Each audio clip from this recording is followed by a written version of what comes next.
talk to you today about the first thing you need to do to get your new grass, sod, or plugs to grow. So if you've spent your time, your effort, and your money planting new grass seed or putting in sod, you want to make sure you get the best return on your investment. How do you do that? You need to feed it.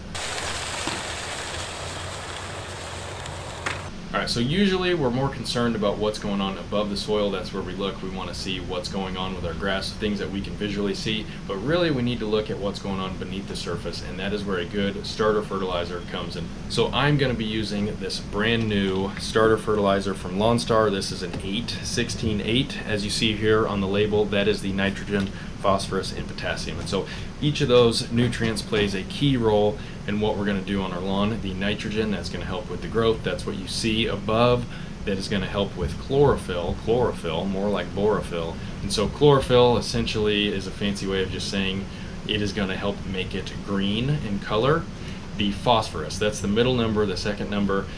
Usually that is much higher in a starter fertilizer. That is the only thing that makes a starter fertilizer different from a regular fertilizer, is that it has a much higher phosphorus percentage. The reason why we have a higher percentage of phosphorus in starter fertilizers is because phosphorus helps with root development, root growth, and whenever we're growing new grass, whenever we're putting sod down or plugs, we want those roots to grow and grow like crazy. So the last number, that is potassium, and so potassium is going to help with stress tolerance, disease prevention, all that good stuff. Lastly, I want to say that this right here contains 6% quick release nitrogen and 2% slow release, and so this is going to give a quick feeding of nitrogen to the grass, and then it's also going to have extended release to feed longer term. So if you've been following my channel, you know I've been falling in love with spraying liquids. Anyone can spray a liquid. If you have a backpack sprayer, you can buy these bigger concentrates. This is going to be cheaper per ounce, so that's cheaper for application. They also have these hose-end sprayer versions. This is super simple. All you do, take your hose, hook it up to here. It's got a place where you can turn it on, and so that's going to pre-dilute the product with the water and spray it out. You can also water your lawn with this, so you can turn it just to water, so only water is coming out of here. And so each of these LawnStar fertilizers comes in these gallon jugs, these concentrates that you can mix in a hose-in sprayer you already have, like the Ortho, or you can put it in a backpack sprayer, or they come in these hose-in sprayer versions. And the thing I really like about this is you can actually buy this once, and I actually like using these hose-in sprayers better than I like using the Ortho dial-in sprays. I just have not had the clogging issues that I've had with my Ortho. And then once you use this, you can rinse it out. You can keep this, and then you can buy these concentrates that, like I said, they're cheaper per ounce or per application, and then you can just mix them back in here. You pour this in here, put this cap back on, and then you can go and spray. So I think that covers all our bases before I go apply. I'm going to be using 10 ounces of this per 1,000 square feet, or if you're using the hose-in version, you can actually cover 4,000 square feet for each of these bottles. If you're interested in checking any of these products out, I will actually leave links down below. With that, let's go spray.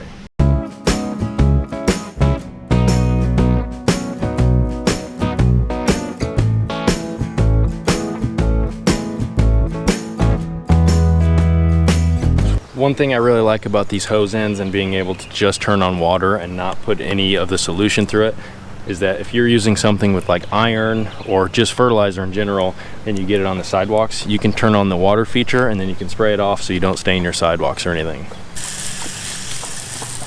So while we're out here spraying the starter fertilizer for our new seed, I want to go ahead and get some other things down that's just going to help it as well. So I'm going to go ahead with humic acid. I'm going to put 3 ounces of this per 1,000 square feet.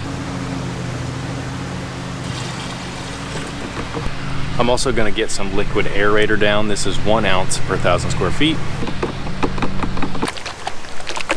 I'm going to go ahead and apply tenacity. Now what tenacity is, if you don't know, it can be used as a pre-emergent or a post-emergent. We're obviously using it here as a pre-emergent. So what that means, we're going to spray this, water it in, and then tenacity is going to not harm our good grass seeds, but any weed seeds that are going to try to germinate and pop up, tenacity is going to kill those. And so tenacity is the only, or I won't say only, there's one other product that I know of that you can use at seeding and it won't kill your good grass. I'm not going to mention it because I've never used it and I don't have experience with it, but tenacity is one of the only things that you can use that actually will kill or prevent weeds from emerging, and it won't harm your good grass.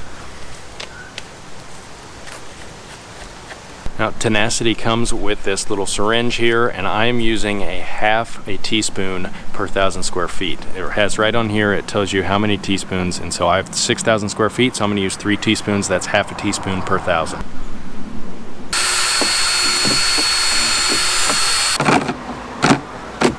Need my T-jet tip, just the tip.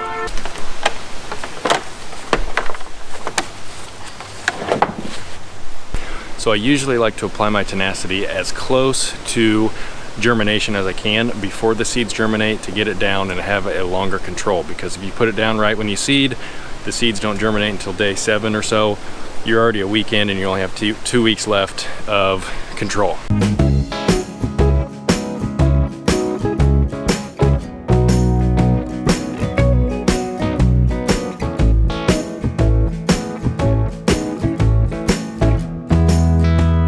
So that is it. We got our goodies down. The only thing left to do is water these goodies in. Again, I use this LawnStar starter fertilizer. This is brand new, 8-16-8, so it's got that phosphorus you need for your roots to just be banging. It's got added sulfur for photosynthesis and all that sciencey stuff that's good for the grass.